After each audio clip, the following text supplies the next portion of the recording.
This is Fantology. You may have heard of us. Hello, Scoogie, and welcome to another episode of Fantology. This is your host, Ryan, and I am joined today with my fellow long-haired member of Fantology, Jake. Welcome, Jake.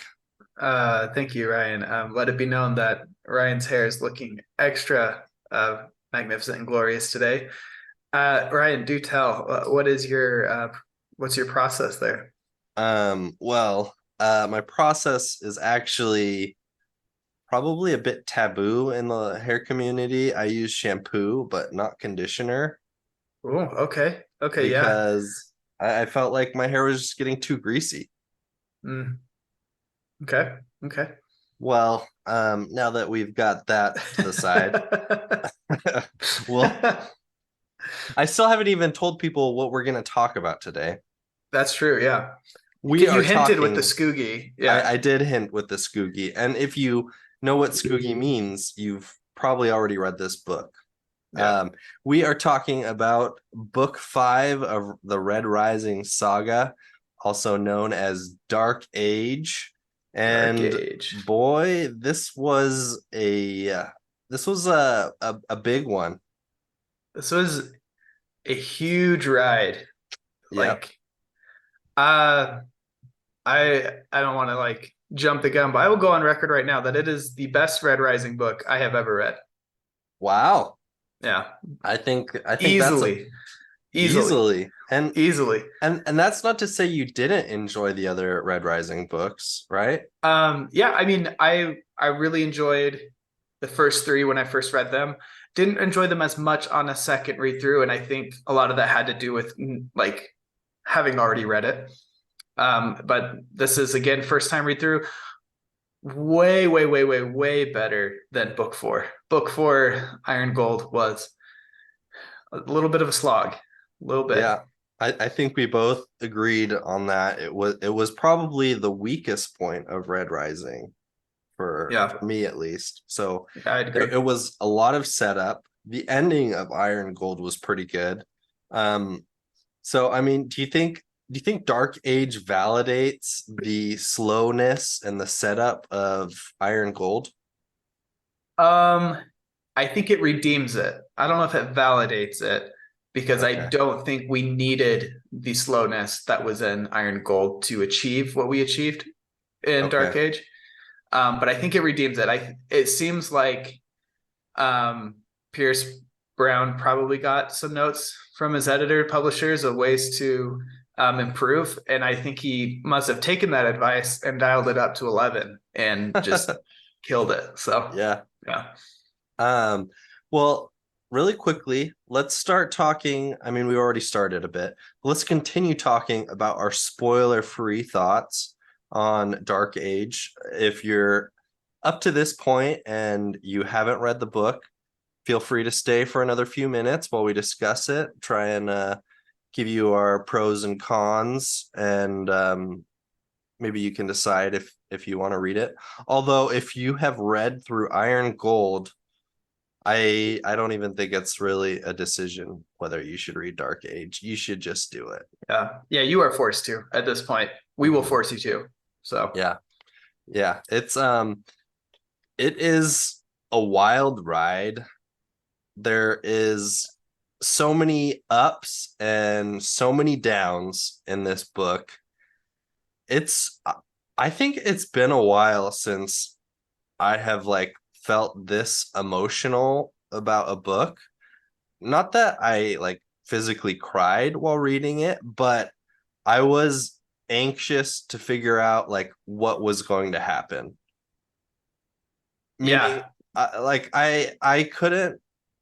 I felt like I was so stunned at parts that I wanted to stop and think about it and give myself some time to mentally adjust, but I couldn't because I needed to know what happened.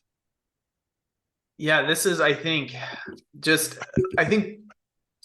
man, I'm overwhelmed with how great this book was. But I want to say the best parts of Red Rising in general is just how fast paced the plot can be, action after action, keeps you guessing what's going to happen. And I think a lot of that kind of used the crutch of a single perspective in the first series. Like you don't know what's going to happen because you're only getting one person's POV and you're not even getting all of their POV in terms of like what, like there are lots of times Dare would be like, pull a surprise, a sneaky one on the audience that he knew about the whole time.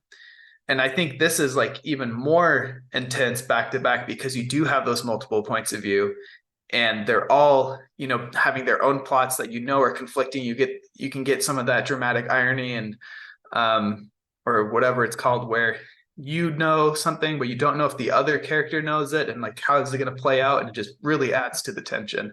And the pacing in this is just incredible. Yeah. I think it shows how far Pierce Brown has come as an author because he maintains the pacing throughout all of these different viewpoints. Yeah, and like I heard it, like one of the things I had heard as a caveat for starting the second epic saga of Red Rising is that the multiple POVs kind of bog things down.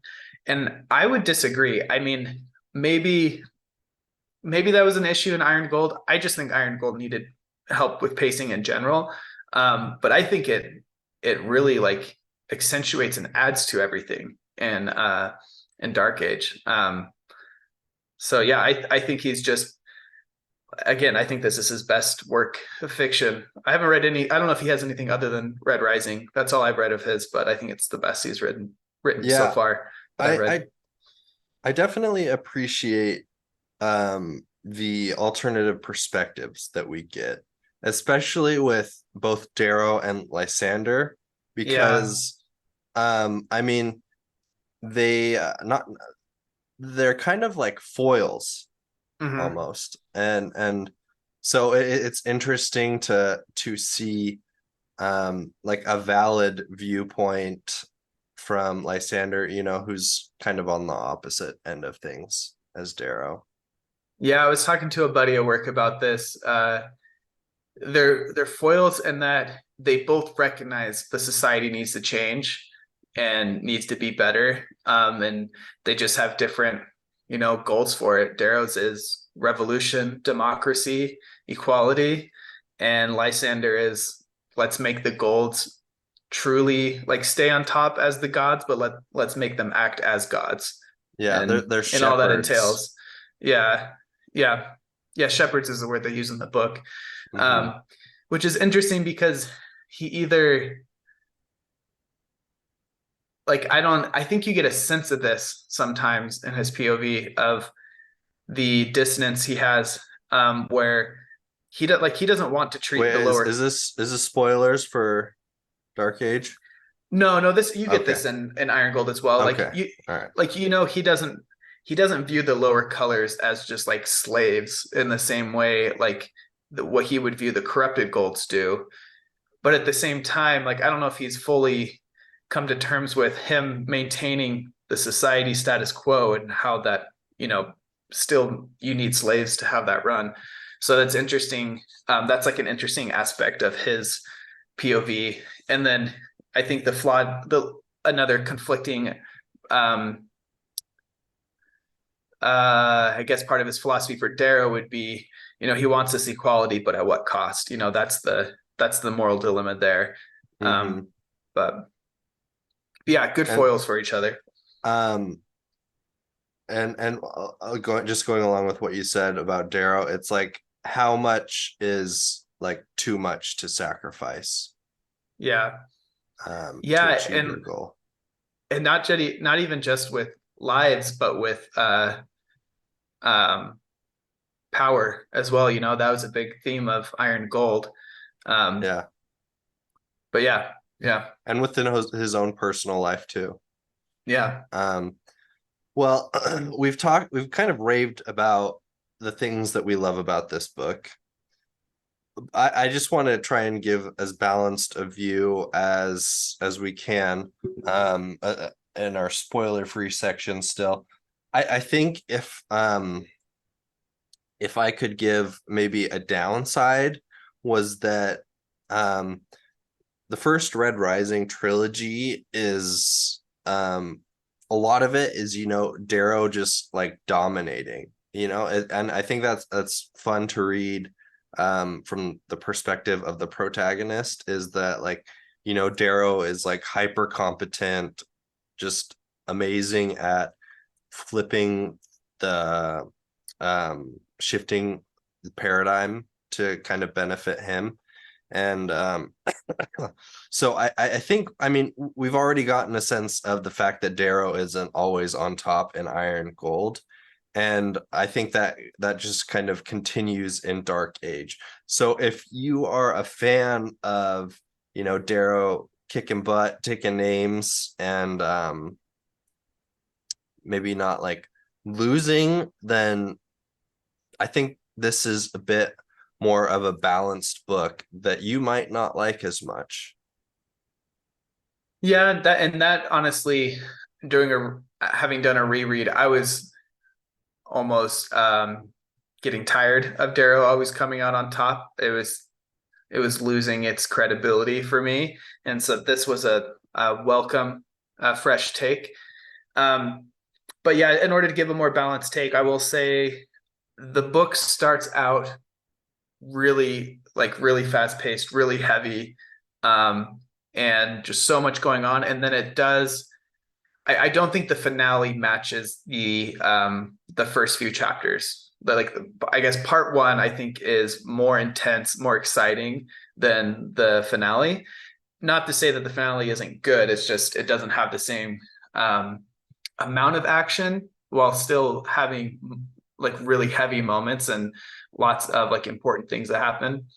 And also I would say that, without going into spoilers, there's some plot lines for specific characters who have big things happen that are kind of then just like resolved in a way that isn't very satisfying. Things that I thought would continue to be a conflict or an issue for a longer period resolved faster than I would have liked. So it's not like a perfect book in any means, but and I was a little disappointed with some of that. And again, I'm just thinking of some critiques. I'm not trying to be nitpicky, but other things that came to mind is, and again, this is something that is kind of more in line with Red Rising in general, is I did feel like some points of conflict in this book kind of came out of nowhere, and not came out of nowhere like you're surprised by them, but in ways that you couldn't have ever predicted. Like they introduced elements that weren't a thing before, and then all of a sudden they were a big deal. That being said, I think it was done well, where it was exciting. And like, it's the difference of, instead of introducing something as an idea a few books back and building, and then all of a sudden they are a big part of the conflict, it's introducing the idea as they become part of the conflict. Just a different style of pacing, I guess. But yeah, and I think I understand where you're coming from. I do think that like if you view Iron Gold as like a prequel, and then Dark Age as like the first book in a new trilogy, I think it might make some sense to like be introducing more new elements to the story. But I don't know, that might not excuse it entirely or make it totally better. I think this is a flaw of Red Rising as a saga in general. I can't remember if I mentioned this in a podcast before. I've mentioned it to, I think, you and other that buddy at work who's read it. Red Rising's greatest moments are how fast paced they are and how like things come out of nowhere. It's not good at something that like George R.R. Martin or Robert Jordan or Brandon Sanderson would do, where they kind of lay this foundation and lots of ideas, and then they slowly build towards something in a way where you reread and you're like, oh, that's where that first clue that this thing was going to happen was. And then it doesn't have that same build. It makes me think of Game of Thrones, where so many things are laid down ahead of time that there's so much like theory crafting as to what's going to happen because all these different things could play into it. Whereas Red Rising, you don't have that, right? It's just things are basically happen as they're introduced. And I don't know if it could maintain its like defining feature being so fast paced while also building in that same way. So it might just be a trade-off there. Yeah, But I was gonna say something along those lines. yeah, but so that's, I mean, and that's nothing new to this book. You know, that's something that I feel like has been present in Red Rising. So Hmm. Okay, excuse me. I'm still getting over a cough. Let's go ahead and jump into spoilers. And the way that I think we should do this is maybe let's talk about I guess like major plot points that we okay. liked, and then we can go through viewpoints and Should we give it a rating first oh yeah. before? Yeah, okay. I I out of 10, I would probably give this book an 8.5. It was fast paced, gripping, couldn't put it down, emotional. But me personally, I love Darrow coming out on top and kind of dominating. And there was just a lot of him, being down this book, which was kind of hard for me to read. But I mean, you can't really have one without the other, and we can kind of disagree on the amounts of um, we can disagree on the amounts of each, but Yeah. I think that this was a little bit more balanced against Darrow than I think I would prefer. Yeah, I think an 8.5, maybe a 9 for me is where I'd place it. Um, Along those same lines, obviously we differ with our like what we want to see from Darrow, but I will say the victories and coming out on top that Darrow does have in this book, I feel like are earned more. Like he earned them more than he has in previous books. Like he fought for everything like tooth and nail, and it was good. It was like I enjoyed seeing that. So Yeah, it is nice to see, how he reacts, like being down for like an extended period of time, and how he deals with defeat, like significant defeat. I mean, at the end of this book, so now we're going into spoilers, like spoiler major town, spoilers. major. But at the end of this book, his whole army is basically routed and killed, and he escapes, thanks to Cassius, saving him, and just like, I don't know, like 20, 30, 40, something around that, like people. Everybody else is like killed. And I mean, I guess in the first trilogy, the closest point I can really think of to that is the gala where Fitchner, we're basically Fitchner is beheaded, or his head is presented. All of Darrow's Yeah, like closest allies, like Lorna Arcos, are killed. Um, and oh man, what's the Roke? Roke betrays him. yeah, That was like, a similarly down point for Darrow. yeah. I mean, and along the same lines, his son is still gone, taken, disappeared, no idea what the status of that is. And then his wife is most likely dead, from Hmm. what he can tell. And the very republic he's fighting for is in shambles, like Yeah. not only does he not have the support he would need from it, it's like, what are you fighting for anymore, Hmm. And Severo is in the And clutches of yeah, the abomination, yeah, which Jackal. does he know that Severo is captured? Well, yeah, he knows that Severo is captured. Uh, does he? Or maybe Cassius told it. I don't know if he knows about the abomination, but I think when he found out about the revolution, they also said that Severo and his howlers had been captured. But I could be wrong on that. Okay. Well, so I looked up a list of all of the like significant character deaths in this story, and there are a lot that hit really hard. Some of the significant ones are the most significant ones, I would say, are Dancer, Dancer, yeah. Daxo, Freyhild is like kind of a big character in this book, Yeah. who's then killed. Ulysses it wasn't a big character, but That was a big death, it though. was a big death. It was Yeah. really sad. Sephi, Sephi. Ephraim, Yeah. Alexander, how Arcos. Those were all just, you know, Yeah. those all like hit really hard to me. Yeah.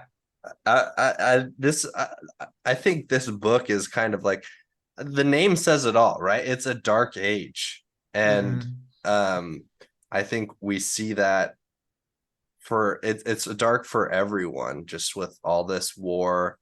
Like Lysander has a lot of down moments. Like we said, Lysander and Darrow are kind of foils, so it's like when Lysander's down, Darrow's up, and when Darrow's down, Lysander's up. Mhm. I I love the inner conflict of Lysander, and I don't know how aware of it he is. And I think that's a testament to good writing of his character, where he has this idealized view of what the society could be, and that's what he's striving for, while also like not recognizing, seemingly not recognizing that the critiques of the society has like permeate more than just how the golds act, like the very structures at fault, like his like love-hate relationship with Octavia, and his like internal conflict with the morals that Cassius taught him, and how like when he saw Cassius on the battlefield, he was just so happy he was alive, even though like he knows that Cassius is saving Darrow, and like the revelation at the end of Calendora telling him about his parents. It's like he goes back and forth, with like there's so many times in this book you're like, I think he's gonna flip right here, like he's flipping, Yeah.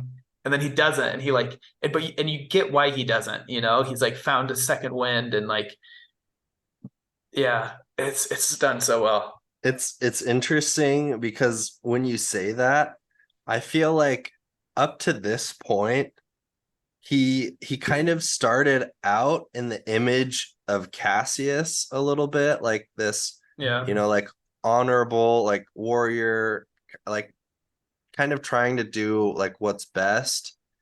And I feel like towards the end of Iron Gold and throughout this book, he's been like almost kind of going back more towards the image of Octavia.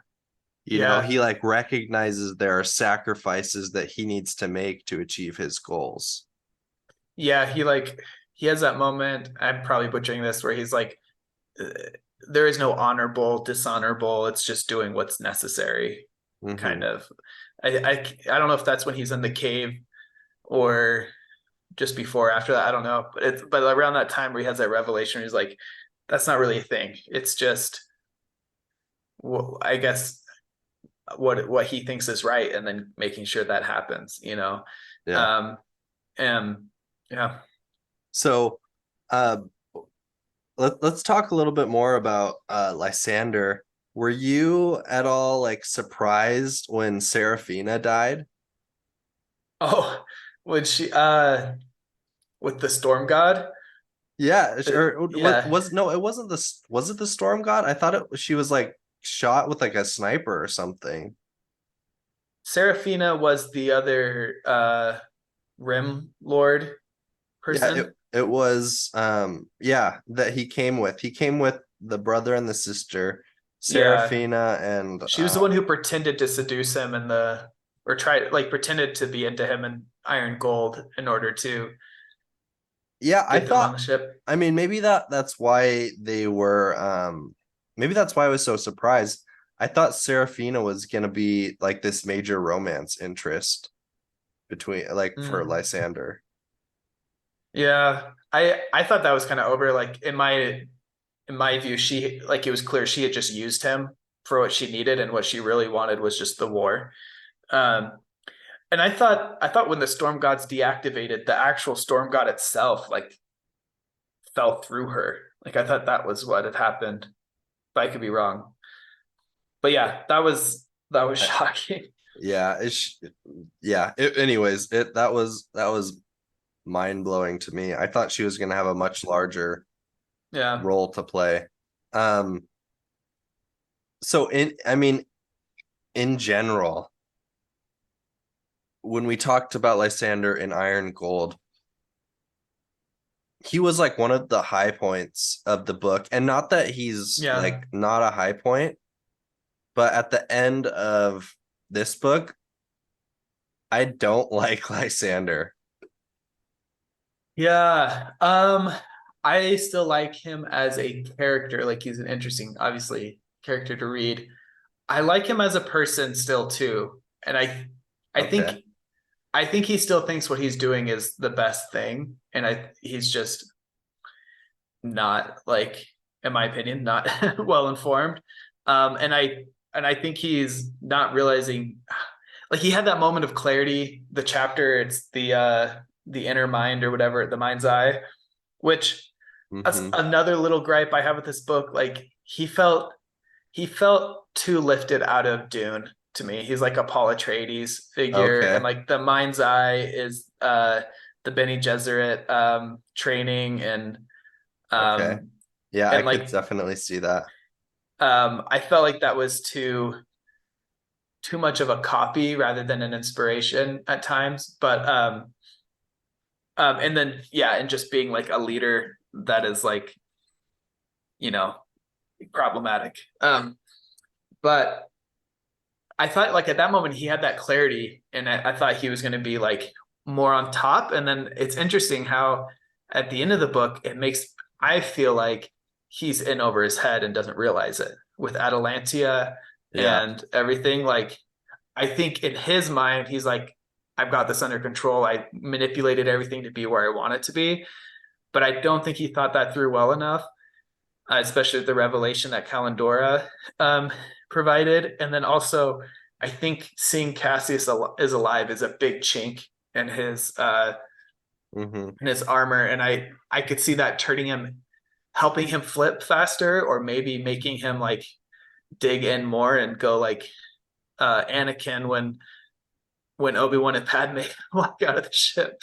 Yeah. So yeah, I like him. I think I agree. I yeah, think he's an interesting character, but maybe it's at the end where he kills Alexander out Arcos, where it yeah, that was was like hard.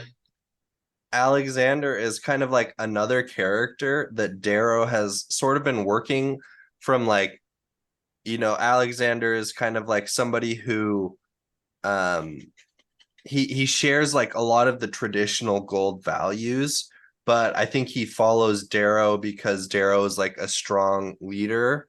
Um, but I see like he kind of like starts to transform into this into more than that, where he like Yeah, stays behind to save all of these people, like from the city that's flooding from the storm god. And then he's falling in love with Darrow's, is it his niece? yeah, Um his niece. and Yeah, who's a red. And so I was like, wow, this is going to be like a really interesting character. And then just like that, yeah. Lysander kills him. So my thoughts on that are, yeah, Alexander's awesome. I think, interestingly enough, Lysander failed to recognize that Alexander is the gold the gold ideal the idea of the gold that he idealizes, where Yeah, like that's true. he is stronger, he is like more capable in all these ways, and he uses it just to help other people. Like Yeah. he is like what Lysander wants Golds to be, and then he kills him. And but I don't fault Lysander for doing that, because imagine if Darrow were in that position where he recognized another gold was honorable to a degree, he would still kill them. You know, he'd be like, they need to die in order for my goals, what I think is best for humanity, to go through with. Like, I feel like that was a Darrow moment of Lysander. Like, that's exactly how Darrow would have reacted in that moment. I don't know, because I feel like Darrow would try to flip if he recognized there was a gold who had like that much good in them. I feel like Darrow would do everything he could to try and flip that gold to his side. I mean, I guess it depends on how, like, Lysander didn't recognize that really. He just saw Alexander as a zealot, you know?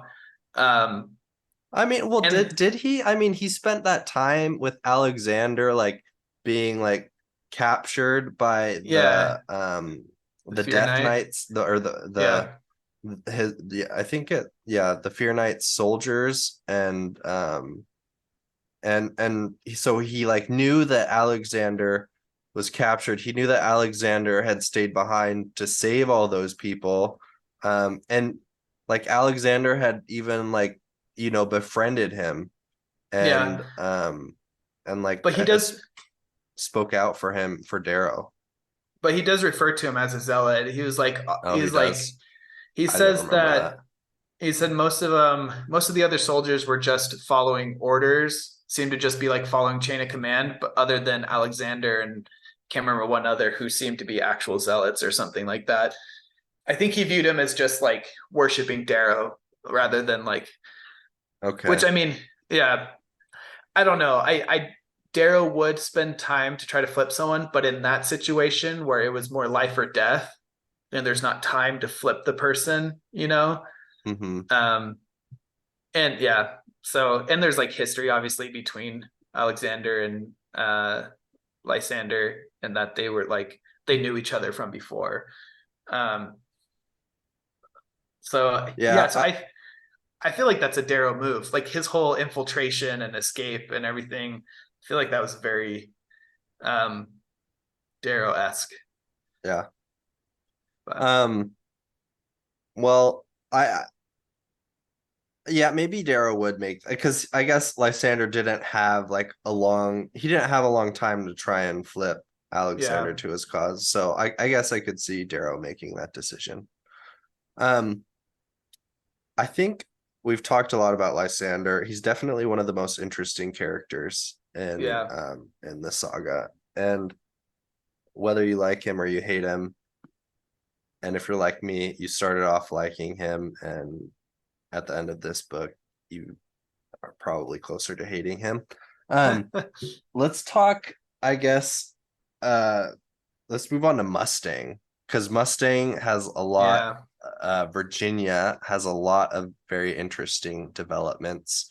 I think it's she's interesting, her relationship with Darrow, because we see at the beginning of this book is she essentially asks Darrow to trust her, right? She's like, yeah, like, you're doing everything you can. Trust me to do what I can with the Senate.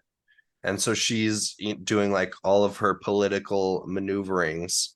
Um, she's like sending aid to Darrow, like by way of those cannons, like those rail guns. yeah. And one of the most devastating parts of the book happens, which is it the Day of Red Doves? Is that what it's I called? think that's called, yeah, Which you I I could sense something was gonna happen. Something bad yeah, was yeah, going to happen. Honestly, what I thought it was gonna be, I thought that Daxo was the yeah, person behind it, because he seemed like He didn't really care about democracy. Yeah, he didn't care about democracy. He likes I mean um he's best friends with Virginia, but I thought there would be like some other motivation revealed, kind of like he realized that democracy was a failure and he kind of needed to make his own version of the society, or I don't know. Yeah. So the whole time I was expecting him to like, there to be this moment where suddenly he would betray Virginia. And so that's kind of why I was like so shocked where when basically they behead him, don't they? Yeah. They like saw off his head. Yeah, it Yeah. was it It's was brutal. brutal. And I mean that's after they killed Dancer. Like Yeah. you think that I mean Virginia thinks that, they've kind of figured it out. They've got their they've finally got like the majority they need, and then suddenly Dancer is poisoned and dies, and that's when something is seriously wrong. And then later on, like all the other people who are like loyal to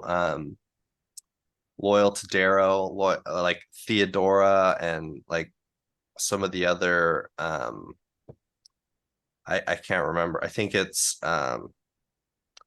some other members of the Arcos family, they're basically like crushed beneath this Yeah. huge stone. It was just Yeah. awful. This felt very, very Game of Thrones. Um, like the sparrow riling up the crowds, you know? Um, Yeah. I didn't think it was gonna be Daxo. I thought it was going to be the Silvers. I thought maybe she had like pushed the Silvers too far because like she did that Uh-huh. like kind of a threat, you know?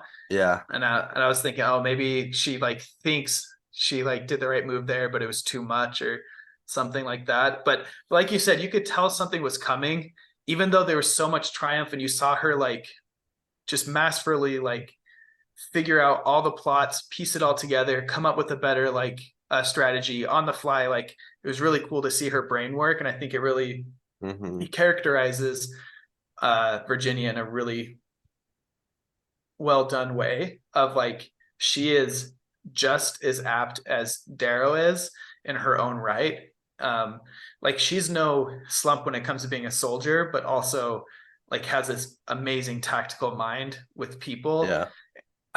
Side note, I loved getting inside her head and seeing how much of the jackal is in her, like Hmm. in her like recognition of that. That was really cool. But like you said, like all this stuff is like this is too happy. Too many things feel tied up. You could tell something's going to happen, even though everything's so happy. And so, even though you know something bad's going to happen, the tension, like waiting to see how the bad thing happens and what it is, was it was so compelling to read Hmm. that part, man. And then and like with Yeah, the bone hunters being released. yeah, Now, this might be a controversial opinion. I guess I'll just have to hear what you think. But I was kind of disappointed that they cloned Adrius and brought him back because yeah. I thought that he was an amazing villain in the first Red Rising trilogy. And so when he was cloned, it kind of feels like they're, recycling him. It Hmm. almost feels like they're bringing a character back from being dead. It's like Avatar 2 a little bit, if you've Y- seen that. Wait, oh, like the Blue People Avatar? Yeah. Have you Oh seen yeah, yeah, the yeah. Okay, I get the reference now. there's a cloning bit in Yeah, that yeah. one too, which you're like for Avatar, I feel like it worked and that it's not the same, it's different, and added new elements to it. This one, they have the potential to do that, but they're the abomination isn't on screen long enough to like really Hmm. know that this is like I think this plot point was everything up to this point with Virginia was amazing, and I think it starts to uh like fall off a little bit. and that this was the one I was critiquing, that things just seem to wrap up too easily. The conflict, like she escapes too fast. I thought she was gonna, like, there's gonna be an extended conflict of her incapacitated by the syndicate and everything. Yeah. But back to your original point, I was first disappointed that Lilith was the syndicate queen, mostly because I had completely forgotten about her, and not forgotten about her as in like, oh, I didn't see this coming, but like, oh, she was that big of a She's a character. fairly minor character. Yeah. And I had in my head predicted already who the syndicate queen was, and it was Cassius's mom, because they like barely mention her earlier in this book or the previous book, and I'm like, I bet that's what she's doing. She's like pissed off, trying to get revenge on everything that happened to her family, taking down the society and the Republic. Yeah, but that would have been a good angle to go.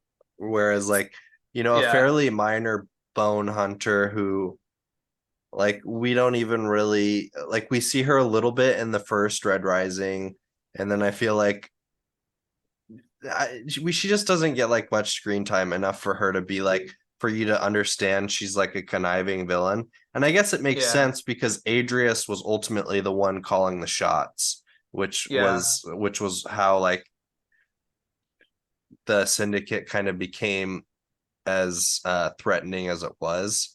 I mean, with like the Adrius clone though, like I guess I do like that, the fact that Virginia can recognize that there are differences between the clone and her brother, Yeah. and it's because of how they were both raised. Whereas like the original Adrius was raised with a father who never gave him the love that he needed, and that kind of like ruined him.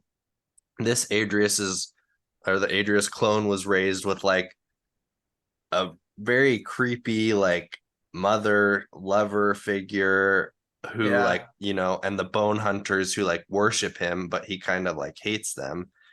And so I think that it could be interesting if they do more to different, if like in future books more is done to differentiate the clone Adrius from the original Adrius Augustus. I agree. I think something that bothers me about clone plot points in a lot of fiction is it's either they're exactly the same, like they have all the memories, which is kind of what Avatar did. Yeah. Even though like there was a little bit of a, like it made sense contextually, like it's like then you're just doing a copy, or it's either they have all the same memories, they're basically the same, or even if they don't have the same memories, they act exactly the same. When like your upbringing, like nurture has such a huge impact on who you are. Like it wouldn't be that thing. And so that was a cool thing to point out in this book, is Virginia noticed not only was she able to like manipulate him, but she was able to do it because she recognized how he would be different under the different circumstances. And yeah, I think I would be really disappointed if his plot going forward is basically he's the jackal, and then there's a power struggle between him and Lilith because, or something like that. You know what I mean? I want him to be his own character, own personality. Like he shouldn't have the same personality as the jackal. He should be different. Yeah. And ideally like his own goals as well, you know? Yeah. It, maybe not just like pure evil like the other Adrius, but like maybe there's some like good 10, in him right? too. Yeah, there's like he can't be pure evil at 10. And you can see that he kind of like craves like the love of his sister still, because I guess maybe that like she's kind of been, he sees her as like his equal. Okay, so I'm gonna make a prediction. All right. This is Let's hear it.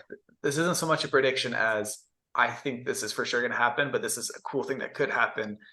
Is what if he becomes like a surrogate child type, like Virginia is like a surrogate mom relationship to the cloned Adrius at some point. I think that would be interesting, and she like because she recognizes the jackal in her and the jackal potential in him, and she's able to neutralize it and raise him to be the best he can be. I mean, I could kind of see that, except for like how things ended between them in this book, which was basically where she like I forget what I feel like she's like the real Adrius like wouldn't have made this mistake or something like that, and then Right. like almost kills him and then escapes. Yeah, I wasn't sure. Did she just like incapacitate him, or was that like a permanent it damage was, thing? I think, like a poison. I'm sure it's like curable. I'm sure it's not gonna kill him. If they Um, introduce him like that and then just kill him, that would be yeah. disappointing. But And the last thing I just want to say about Mustang is that she fails, like Darrow, yeah, she tells Darrow to trust her, and she fails to get Darrow the help he needs, which is just, sets up how down things are for the Republic. They're in a pretty bad predicament. And so I think it was an interesting plot point where, like, in their relationship, she's like, Darrow, I need you to trust me. And Darrow's like, okay. And yeah, then she and doesn't pull through. like, and almost like no fault of her own. She Yeah, did not figure at it all. out. Like, you know what I mean? Like, it wasn't like, I don't feel like it's her. She failed him as much as really this is the Republic failed him. They're the Hmm. ones who stopped it. But yeah, and that makes such good drama where like she did everything right. She figured it all out, but still it Yeah. wasn't. She can't control everything. So yeah, Um, but I was a little disappointed with just how that ended. Like she just escapes through her tube, and then mhm. Kavix comes, flies her away. But It was kind of like there wasn't like an extended like chapters long interaction, like, mental back and forth between her and the Abomination. It was more, yeah, it was like they meet yeah, and talk a little bit, and then she gets out of there. and Um, it wasn't like not only does she escape from him, but she escapes and she's basically back in her same position she was before. Now obviously she's changed and like grown, and like the playing field is different, but it would have even been different if she escaped, but then she was like stuck as like in hiding on Luna or something like that. You know what I mean? Like, mhm. but she's already back as sovereign again, so a little Yeah. disappointing.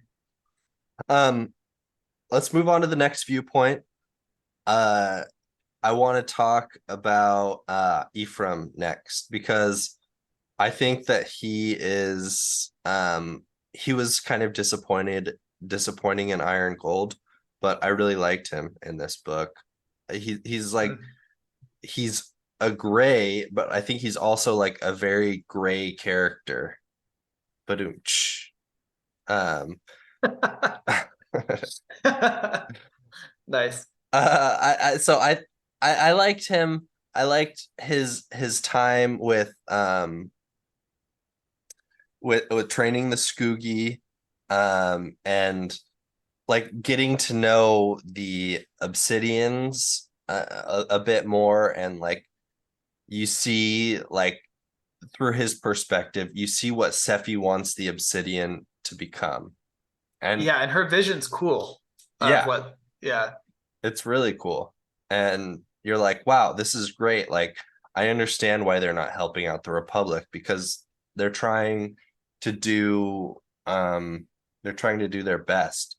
And like, they're trying to be better than just like war machines, just like yeah, throwing themselves and killing. And um a I thought, little, a little, I don't know, frustrating is the right word, that the way they did it, that the way her plan would work out would be to like basically separate and steal things, to establish yeah. themselves rather than just integrate with the society, with the Republic. But Yeah, but I mean, you saw how the Republic had treated them. yeah, yeah, that's Um, true.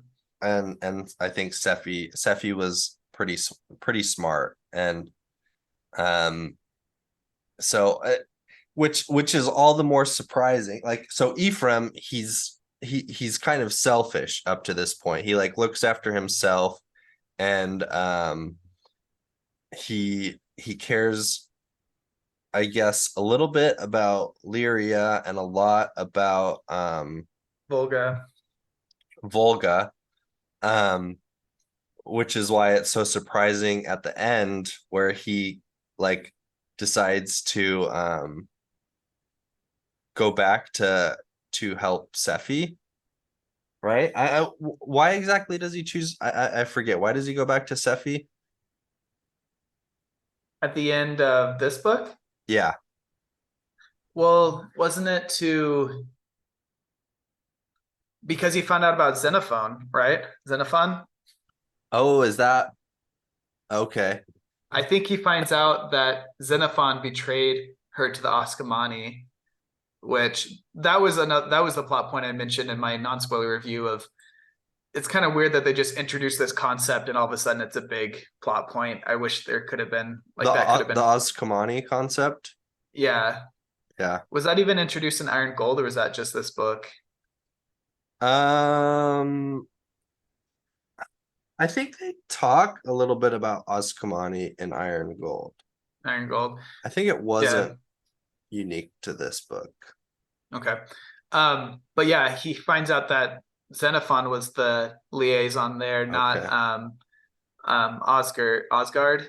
And so he goes back to I think it was essentially to get like a confession out of Xenophon and like show it to Okay. Sephi so that way Sephi could get rid of him and not be betrayed, but it was too late. Yeah.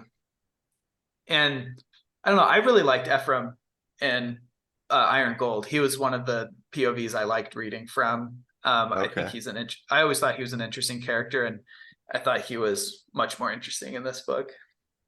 I see. I thought he was interesting at the end of Iron Gold. He just took a long time to get there.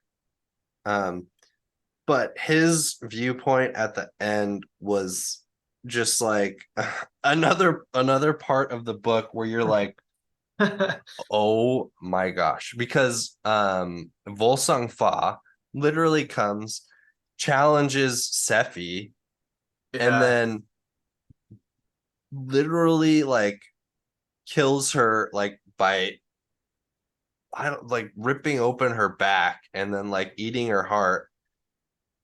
And so this is Ephraim has come to like warn her, right? And then yeah. this happens. And then Ephraim is like, okay, like I'm gonna give my life to kill Volsung Fa. Hmm. And then he does, and then it doesn't even work. And Yeah, like melts half his face. the last thing you see is Volsung Fa like ripping out Ephraim's heart and eating And it. eating it. And you're Yeah, like there is no hope left, you know? yeah. Yeah, the Ascomani were a really cool idea. My only critique there is just the build to them, but I like the idea of like Volsung Fa is just a really intimidating presence. Like Mm-hmm. he was done really well to just be horrifying and like no idea how to defeat him. And Mm-hmm. then I like the idea of the Ascomani as being like evolved out in like outer space, so they look different. They're more alien looking, and Yeah. um, I'm excited to see where that goes moving Mm-hmm. forward.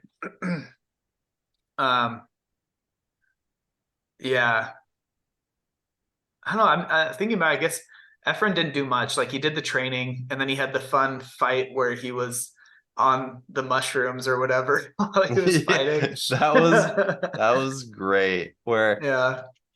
and I felt like I think because he met up with that like shaman, and the Hmm. shaman was like, he was talking about how he was basically like a fraud his whole life. Yeah. And then he's like, and I finally had a vision and I was like totally sober. And then the shaman like tells him about this prophecy. And you're like, oh wow, this is like gonna be work out. Like Ephraim's gonna be a hero, Sephi's gonna like realize this awesome vision. And then I think maybe that's why it's like so shocking there at the end where Volsung Fa basically comes um and I still think the vision is going to come to fruition, just not in the way that that shaman thought it was. You think so? I don't think it is. I think Well, it so was. he talked about like a gray fox like across the sky. That was Ephraim, and like Mhm. I think an obsidian queen or something like that. I think the gray fox is got to be one of the Telemanuses because they have Sophocles and the fox is like their family like emblem. Um, Mhm. I think that Volga is probably going to be the obsidian queen. So I don't know. I think How it's does how do you think I the don't vision works within the world building though? I don't know. I mean, that part's kind of weird because there hasn't really been any supernatural thing like Yeah. that. Whereas Yeah. it seems a little out of place in this context. Yeah, the only thing I can think is maybe whatever the parasite that Lyria has, Oh yeah. maybe something like that, maybe some like extra solar thing. Um, Speaking of like that part, that was like the during the prison breakout and then Yeah. Astamani come and then the parasite, like that was some sci-fi horror right there. That was Lyria had a crazy story, right? Like yeah. I love she's how oh go ahead. she's traveling on this ship with like a bounty hunter and Volga and then yeah, the Askomani come. Anyways, it was pretty crazy. What were you gonna say? I love how her first like page is about how she's recognized that she has only been a victim and has never acted for herself, and now she's finally going to act. I feel like that was definitely inspired by a note from Pierce Brown's editor. Like, look, dude, you had this POV in Iron Gold, and she did nothing. Like everything just happened to her. She didn't do anything herself. And he's like, "Oh, you're right. I'll Yeah. fix this," and like nailed it. I loved her POV in this book, and I loved like the dynamic between her Volga and Victra, like so Uh-huh. complex and so cool to see them like empower each other while still kind of like hating each other and then forging that friendship. Yeah. That was really well done. Victra's like a really cool character. She, she embodies like a lot of the typical gold values, but she's Mm-hmm. also like kind of like a little crazy like Severo. Way crazy. She's nuts. Yeah, I guess she's a little bit more than a little. um, but I mean their perspective, like how much like I honestly I probably wouldn't have cared as much about taking down Harmony if it wasn't for what happened to Ulysses.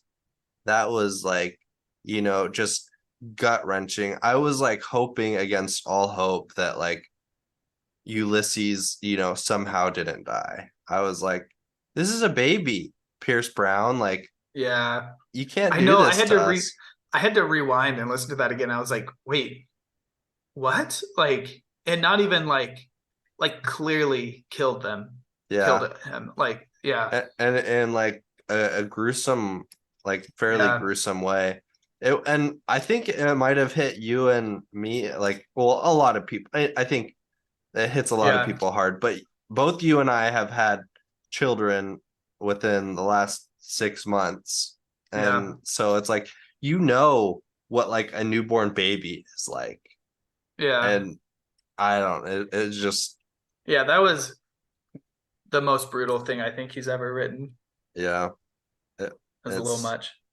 it was a lot. But I mean, it was effective at making you hate Harmony and wanting her to die. And Yeah, I and it comes after such a cool like birth moment with Victra and Lyria. Like I thought that was really well done and like a cool bonding scene. And it mhm, shows like her, like a lot of Victra's philosophy, which is flawed, like we talked about, like you have to be strong, like no matter what. I think my biggest gripes with her is like her disproportionate punishment and like anger at Lyria. Or like I Yeah. think the anger is fine. Like you can't always be rational with who you're mad at in an emotional situation like that. But like the punishment she was meting out like didn't make any like did not line up at all. Like but I honestly think like if she were a real person, she just is not all the way sane. Yeah. But she happens to be on the good people's teams, and she's also like fiercely loyal, like with a capital F, and so will just like go crazy to defend those who are hers. Yeah. But um but yeah. I also I kind of forgot about this. The Harmony thing, that also kind of seemed like she can't be dead. She's not dying to those pit vipers, right? Like it seemed too Yeah. Yeah, easy and she kind of like is. fell into their lap. Like I feel like the Harmony thing like fell like it's like, okay, now you're on this planet and the red hand is here, or the what is it? Is it the bloody hand? The Is it the red? Yeah, the Red. something I don't like know. that, red hand. Yeah. I don't know. I feel like that kind of just fell into their laps. It's like we just escaped, and now I guess this is what we're doing for the rest of it. And Yeah. I would be disappointed Like if that's how Harmony Harmony is a ends. loose end that hasn't been tied up. And let's just So tie it up. Yeah. yeah. But I guess I mean, she hasn't really done anything, right? Yeah, like not really since not really. Not really Since since she starting Lyria's plot, you know, Mhm. and Iron Gold. But I mean, the most interesting part of Lyria's plot, I think we can agree on, is the parasite that she gets from Figment. I mean, it's like Yeah, that's cool. what but like what is it? That seems like almost like a little too sci-fi for this sci-fi series. It's way more sci-fi than it has me thinking. It's like got me thinking of The Expanse or Alien, and it's like, wait, Yeah. are we saying now that there's life outside of Earth and or like outside of Earth origins, or is this Mm-hmm. or is this my theories, or not, maybe not theories, but like my guesses are like, did the Askamani discover this at some point, like being out in like deeper space, Yeah. or is it something else that like Octavia knew about and like was experimenting on, kind of like her mind spikes and chair and stuff like that, and Uh-huh. somehow Figment got a hold of it, or because it kind of felt like a bioweapon, so maybe it was bioengineered, but I don't know. Wasn't really like, I mean, I guess maybe a bioweapon. Like it seemed like Figment was doing some crazy things. Like Yeah, and because of the parasite. And I so guess. like Yeah, it seems like Lyria, what my hope is for this is that Lyria would like somehow use this to become like, I don't know, like kind of like a cool bounty hunter like Figment, have like these almost supernatural abilities. yeah, I think that's where Leary is going to go. I think the reason it might be engineered is just the interface, like Yeah, that's that true. seems Like, constructed rather than like an organic, completely yeah, organic origin. yeah, the things that the Figment was carrying around.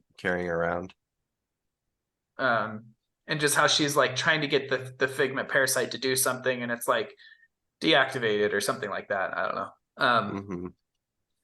Yeah, I'm interested to see where that's going. I thought that was a fun addition. But yeah, if it is truly alien life, that does kind of change the scope of Red Rising a lot. I know. It is totally different because like although Red Rising like takes place with spaceships in space, it like Basically doesn't fantasy, it right? doesn't have a huge sci-fi feel. Yeah, it's like it kind of rides the line like Dune does, where it's like sci-fi fantasy, but leans in more to like Greco-Roman fantasy. Uh-huh. Yeah, Yeah, that's a good way to put it. Dude, speaking of the Storm God introduction, that was so cool. That was I loved that. Like And with what do you mean like the cloud coming? yeah, when you first see the storm coming and they're like, what is this? How's the storm happening? And then Yeah. Lysander's like, it's got to be Darrow. And it's like, how would it be Darrow? It's like the storm gods. And I'm like, storm god? What's a storm god? I'm like so into this. I'm like, is Lysander like being superstitious or and then like dang, what's her name?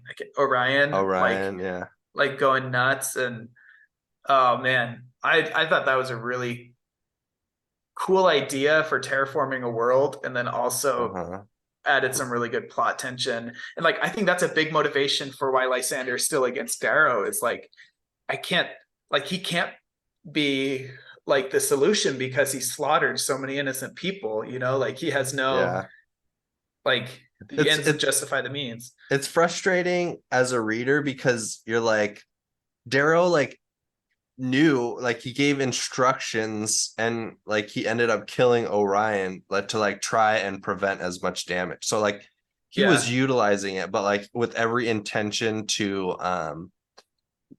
like honor the agreement he had Yeah. with like the guy who helped him fix it. What was his Yeah. name?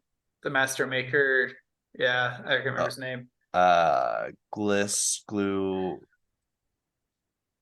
Yeah. I want to say Um, Sophocles. I know that's not it. That's the fox.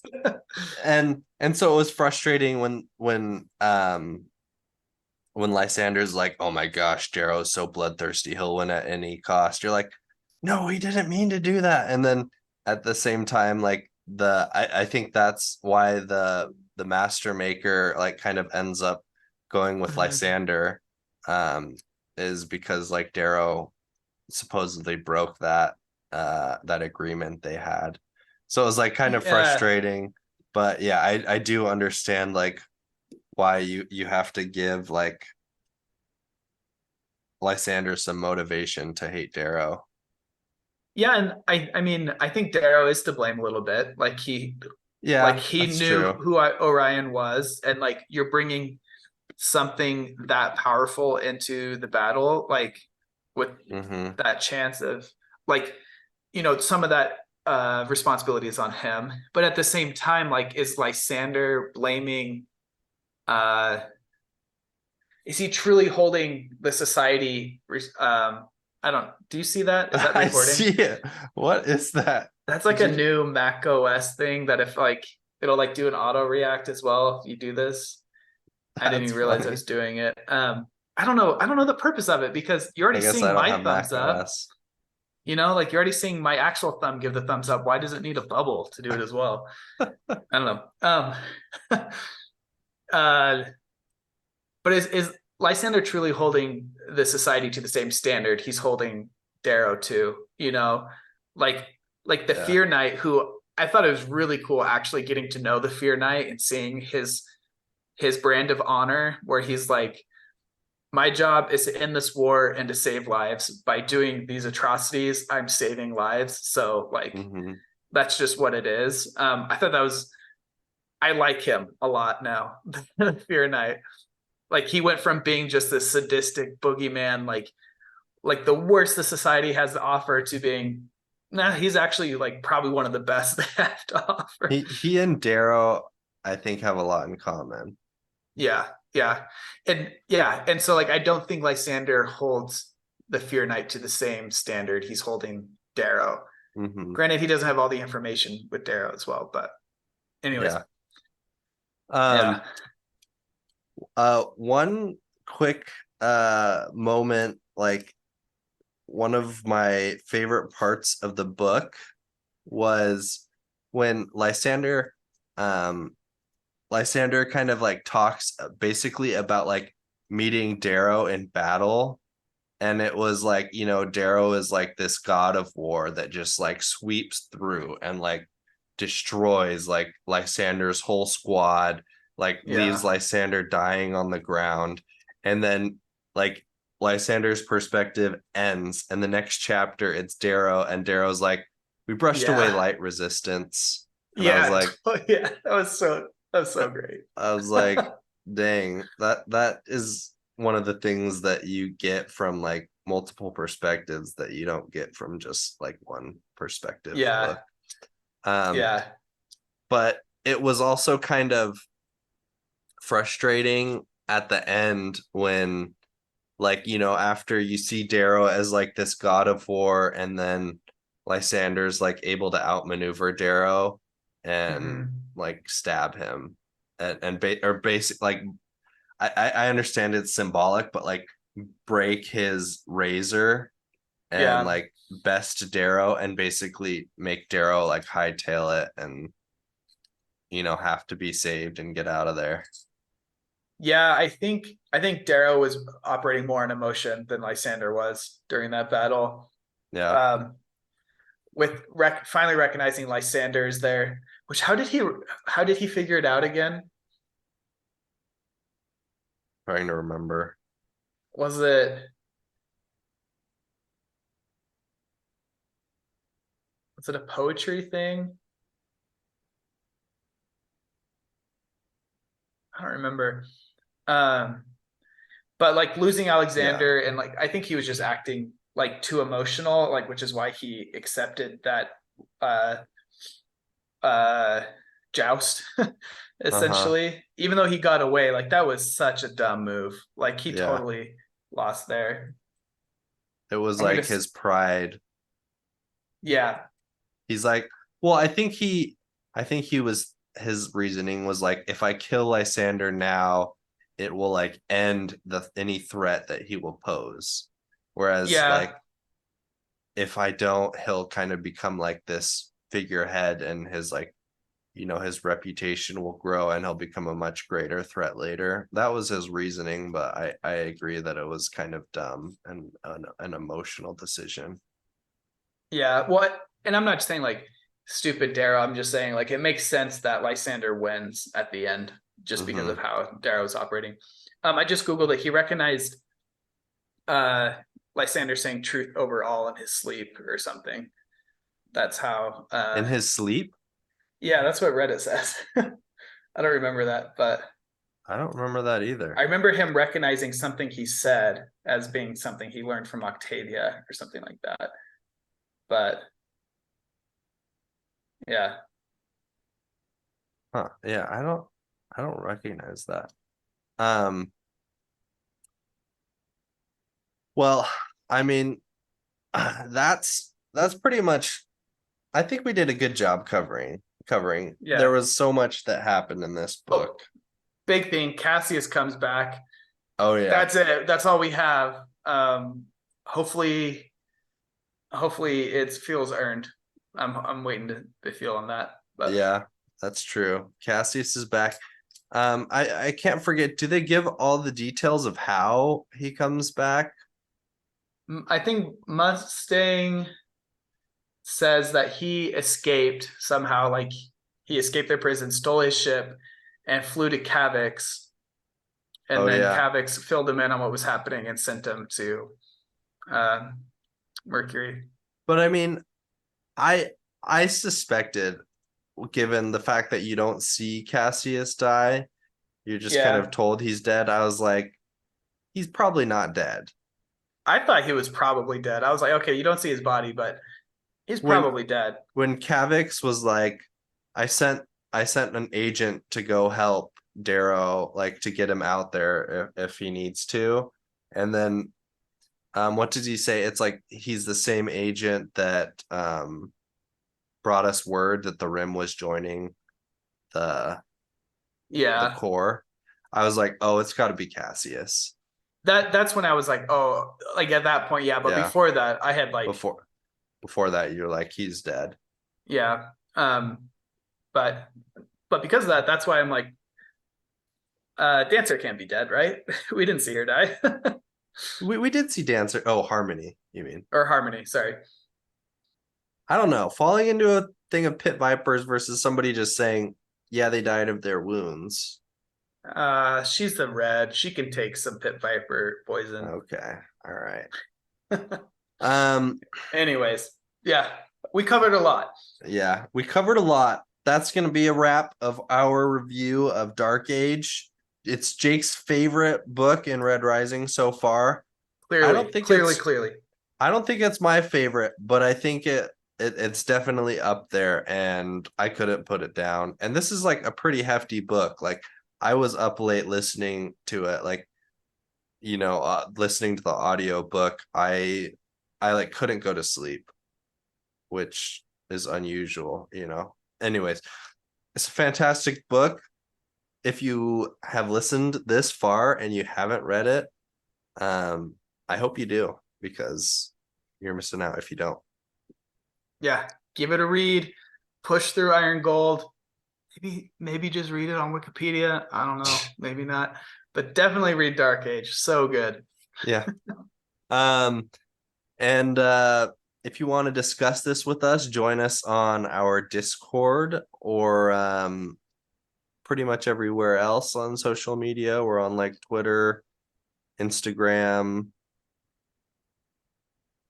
I don't think we have a Facebook. We do.